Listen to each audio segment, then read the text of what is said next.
Dear students, अस्सलाम वालेकुम वरहमतुल्लाहि वबरकातुहू। बेटा, आज का जो हमारा टॉपिक है that is what are ions and ionic compounds.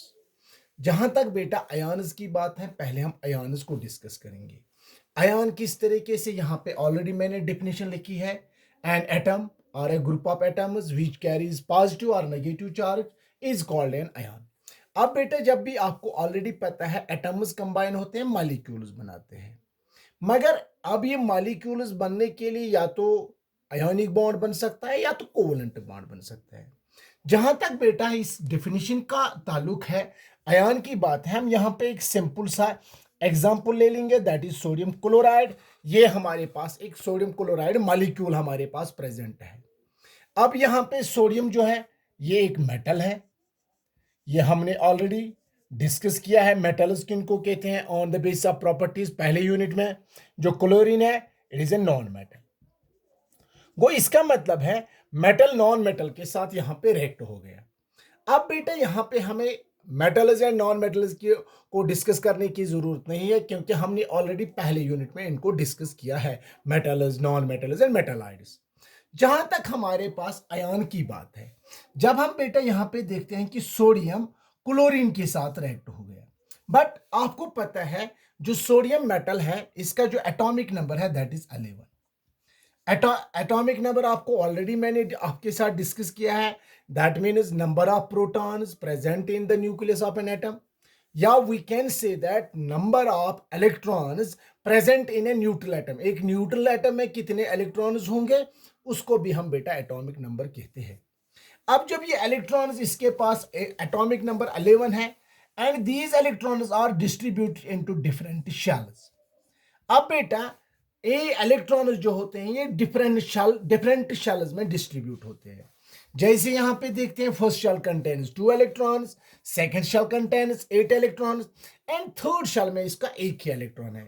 या तो इसको 7 इलेक्ट्रॉन्स लेने हैं ताकि ये स्टेबल बन सकता है, या तो बेटा इसको एक इलेक्ट्रॉन को लॉस किया करना पड़ता है। अब बेटा सोडियम मेटल जो है ये अपने वाले स्टेबल बनने के लिए, अपनी शेल्स को कंप्लीट रखने के लिए, क्योंकि इसका डुप्लेट भी कंप्लीट है, इसका ऑक्टेट भी कंप्लीट है, इसीलिए ये जो लास्ट शेल में इसका एक इलेक्ट्रॉन है ये इस इलेक्ट्रॉन को लॉस किया करता है। जब भी सोडियम मेटल इस इलेक्ट्रॉन को लॉस करता है and it attains the positive charge. अब बेटा इसके पास पॉजिटिव चार्ज क्यों आ गए? क्योंकि इसके पास प्रोटॉन ज्यादा हो गए और इलेक्ट्रॉन इसने लॉस किया।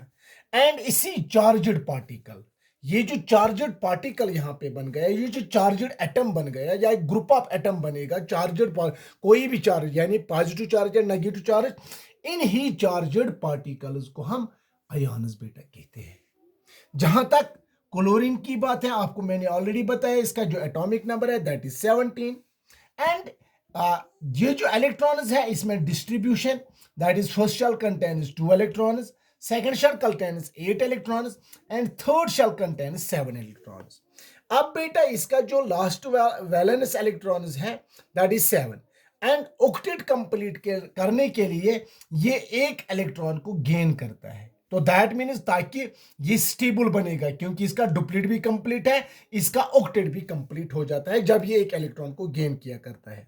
अब इस तरीके से क्लोरीन जब इलेक्ट्रॉन गेन करता है तो इसके पास नेगेटिव चार्ज चढ़ जाती है। इस तरीके से यहां पे हमें ये पता चल गया, कोई 2 इलेक्ट्रॉन लॉस करे, कोई भी एटम 2 इलेक्ट्रॉन अगर वो लॉस कर सकता है तो दैट मीन्स उसको 2 पॉजिटिव चार्ज चढ़ेगी। इसी तरीके से अगर कोई 2 गेन करेगा तो 2 नेगेटिव चढ़ सकती है।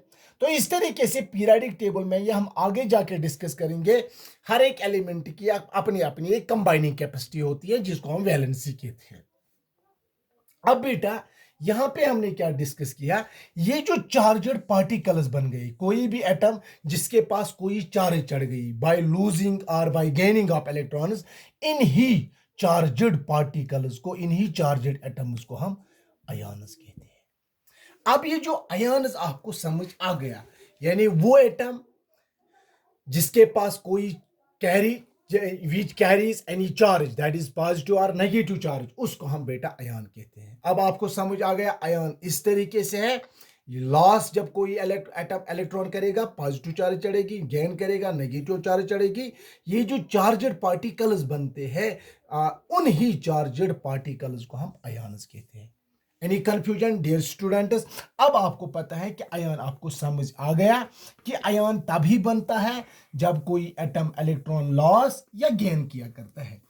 बट अब यहां पे आपने देखा कि सोडियम जो है इसके पास पॉजिटिव चार्ज चढ़ गई और जो क्लोरीन है इसके पास नेगेटिव चार्ज चढ़ गई, क्योंकि इसने इलेक्ट्रॉन को लॉस किया इसीलिए पॉजिटिव चार्जड पार्टिकल बन गया, इसने गेन किया तो नेगेटिव चार्जड पार्टिकल बन गया। इन्हीं चार्जड पार्टिकल्स को हम आयन्स कहते हैं।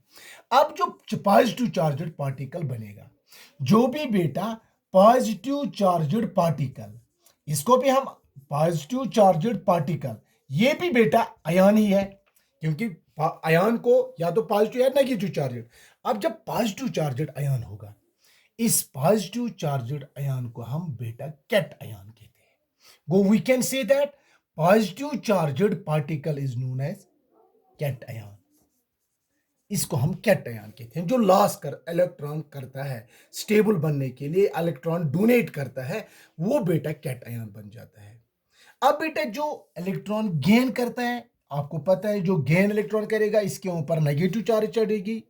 अब जो नेगेटिवली चार्जड पार्टिकल, जो नेगेटिवली चार्जड पार्टिकल बन गया, ये भी आयन है। बट इस आयन को हम क्या कहेंगे बेटा, जो नेगेटिव चार्जड पार्टिकल, इसको हम एन आयन कहते हैं। इसलिए यहां पे लिखा the ion carrying positive charge is called cation. अब यहां पे कौन सा कैटायन है? सोडियम। वेरी गुड, क्योंकि इसके पास पॉजिटिव चार्ज है। अब बेटा नेगेटिव चार्जड पार्टिकल को क्या कहते हैं? एनायन। तो यहां पे बेटा कौन एनायन है? क्लोरीन। Very good. इस तरीके से आपने यहां पे देखा कि आयन उनको कहते हैं जो चार्जड होगा, चाहे पॉजिटिव हो या नेगेटिव। पॉजिटिव को cation and negative charged particle को एनायन। अब यहां पे हम बेटा कहते हैं ये जो सिंगल एटम, यहां पे कि सिंगल एटम के ऊपर चार्ज चढ़ गई, यहां पे भी सिंगल एटम के ऊपर चार्ज चढ़ गई। इन सिंगली चार्जड एटम जिस पे कोई कैरीज, कोई चार्ज अराइज हो जाएगी बाय लूजिंग और बाय गेनिंग ऑफ इलेक्ट्रॉन्स, इनको हम मोनो एटॉमिक आयन्स कहते हैं। Mono atomic ions. गो इसका मतलब है यहां पे आपको यह भी याद रखना है, मोनो एटॉमिक आयन्स। अब जब कोई सिंगल एटम, एक सिंगल एटम जब उसके ऊपर कोई चार्ज चढ़ेगी, चाहे पॉजिटिव चार्ज चाहे नेगेटिव चार्ज, उन चार्जड पार्टिकल्स को, बट सिंगल एटम, उनको हम मोनो एटॉमिक आयन्स कहते हैं। बट यहां पे आपको यह भी याद रखना है, कभी कभार क्या होता है बेटा, जब दो एटम्स मिलके, फॉर एग्जांपल हाइड्रोक्साइल आयन बन गया, ये दो एटम्स मिलके फिर इनके ऊपर कोई चार्ज चढ़ जाएगी, कोई चार्ज रहेगी, कोई वैलेंसी रहेगी, इनको हम पॉली एटॉमिक आयन्स कहते हैं। वो simply when a single atom carries any charge we can call it as monoatomic ions. Very good. But whereas an ion consisting of group of atoms is called a polyatomic ion। जब group of atom होगा उसके बाद उसके ऊपर कोई charge होगी, उनको हम पॉली एटॉमिक आयन्स कहते हैं। अब यहां पे हमने ये अंडरस्टैंड किया, इसने इलेक्ट्रॉन लॉस किया, इसने गेन किया, इस तरीके से इनके पास जब बॉन्ड बन जाता है, इसी बॉन्ड को हम आयोनिक बॉन्ड, क्योंकि आयन्स बन गए तो आयोनिक कंपाउंड भी बन सकता है और आयोनिक बॉन्ड भी बन सकता है। जैसे यहां पे मैंने कहा the compounds consist of cations and anions और कॉल्ड आयोनिक कंपाउंड्स। वो आयोनिक कंपाउंड्स आप सिंपली याद रखोगे, जब भी बेटा वो कंपाउंड जिसमें कैटायन भी होगा एनायन भी होगा, उसके बाद वो कंपाउंड बन जाएगा, उन्हीं कंपाउंड्स को हम आयोनिक कंपाउंड्स कहते हैं। और इसको डिस्कस करने की जरूरत नहीं है, क्योंकि मैंने ऑलरेडी लास्ट सेशन में आयोनिक कंपाउंड्स और उनकी प्रॉपर्टीज को डिस्कस किया। अब यहाँ पे आपने क्या देखा, तो नटशेल में हम जब देखते हैं तो आयन किस तरीके से हमने इसको डिफाइन किया, कैटायन किसको कहेंगे, anion, mono atomic and poly atomic. ये कुछ आपके मेन पॉइंट्स थे जो आपको बेटा आयन्स को पढ़ने की जरूरत है, और आयनिक कंपाउंड्स को हमने ऑलरेडी डिस्कस किया है। तो इस तरीके से मैंने यहाँ पे आपका एक होम असाइनमेंट रखा है। जो लास्ट सेशन वीडियो था उसमें मैंने आपको बहुत सारे सिंबल्स बताए थे कि एलिमेंट्स को किस बेस पे सिंबल दिया जाता है, चाहे प्रॉपर्टी चाहे कलर, वहाँ पे जाने की जरूरत, वो ऑलरेडी आपके वीडियो मैंने अपलोड किया है, उस पे आपको मैंने ऑलरेडी डिस्कस किया है आपके साथ। इस तरीके से आप बेटा मुझे एक सिंपल सा एक असाइनमेंट है, दैट इज एस ब्लॉक में कितने एलिमेंट्स हैं, उन एलिमेंट्स का नाम लिखोगे और दूसरे साइड से उनके सिंबल्स लिखोगे, और वो उसमें देखोगे किसको इंग्लिश पैटर्न पे सिंबल दिया गया है और किसको लैटिन पैटर्न पे सिंबल दिया है। उस तरीके से पी ब्लॉक के भी एलिमेंट्स लिखोगे एक कॉलम में और दूसरे साइड से उनके सिंबल्स लिखोगे, और वहां पे देखोगे किसका लैटिन पैटर्न पे है और किसका इंग्लिश पैटर्न पे है। इस तरीके से आप मुझे एस एंड पी ब्लॉक के एलिमेंट्स के नेम लिखोगे और उनके सिंबल्स लिखोगे। उसके साथ साथ उनका एटॉमिक नंबर भी बेटा आपका एक शीट होना चाहिए, जो मुझे आप अपने पर्सनल व्हाट्सएप नंबर पे सेंड करोगे। तो दिस इज डियर स्टूडेंट्स, ये आज का टॉपिक था। Thank you, have a nice day.